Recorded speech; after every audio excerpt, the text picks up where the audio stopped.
العبد لله والصحفيين اللي زيي لقينا نفسنا محشورين في قبضة وسائل إعلام بعينها، إن العمل الإعلامي في الخارج يجب ألا يتم إلا من خلال هذه المنابر.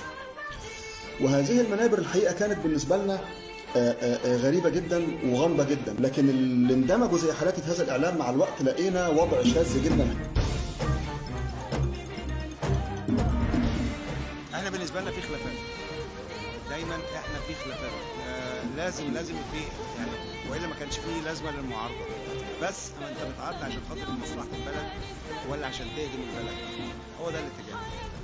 اسلوبك في النقاش، اسلوبك في الكلام، هو ده اللي يحدد انت بتخدم البلد ولا بتهدم البلد. يعني دول بيستغلوا بعض الناس استغلال بعض الناس، يا اما ناس مش فاهمه يا اما ناس معلش ليها مصلحه عشان تطلع في القنوات عشان تقول الكلام اللي هم بياكلوا منين وشربوا منين؟ بس عايزين يعرفوا بيصرفوا منين، وبعدين بقى احسن مكان هناك في تركيا، وهنا منين؟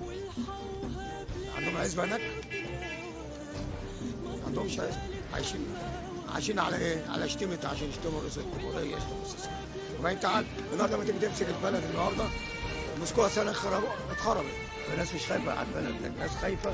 الامور بتدار بشكل بتعليمات من الخارج، يعني بتيجي تعليمات، بتيجي اوامر ان الامور يتم معالجتها على هذا النحو او ذلك النحو او بالشكل الفلاني ولا كذا. وافاجئ ان اللي بيديرني واللي بيديرنا واحد مش مصري، كائنا ما كانت جنسيته.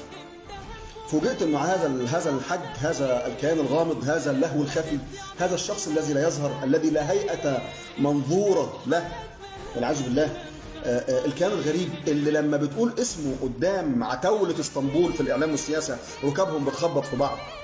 هذا الحج إنجليزي، تخيل يا مؤمن، هذا الحج إنجليزي الجنسية، هو أصلا راجل من أصل فلسطيني ولكنه سايب فلسطين من زمان، وما بيتكلمش عن فلسطين، ملوش دعوه بفلسطين المحتله من الكيان الصهيوني، وجاي يركز مع القضيه المصريه. هذا الرجل الغامض بسلامته مسيطر يا مؤمن على كل فعالياتنا السياسيه والاعلاميه في اسطنبول، وكل من يخرج عن طوع هذا الحج، هذا اللهو الخفي، هذا الرجل الغامض بسلامته بيعاقب وبينكل به تنكيلا شديدا جدا. والله هم لو عندهم شيء من الشهامه والرجوله والوطنيه ينزلوا يواجهوا الشعب. الناس ديت اولا واخيرا مفتوح عليها.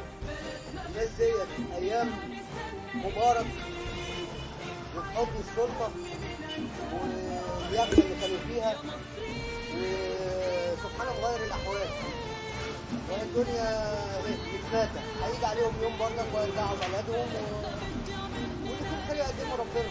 هم اذا كانوا كاتبين نفسهم صح معلش يعني كانوا يبقوا موجودين معانا هنا ويقولوا اللي هم عايزينه، احنا هو عايزينه وبنقول اللي احنا عايزينه.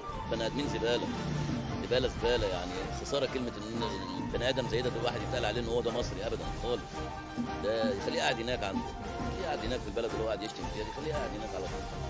البني ادمين اللي هي بتبيع نفسها دي في كتير منهم، مش هم دول بس، ده في كتير منهم كده. بسمع مش كويسين، ناس كانوا شغالين في الدوله وطلعوا بره والمعرفه.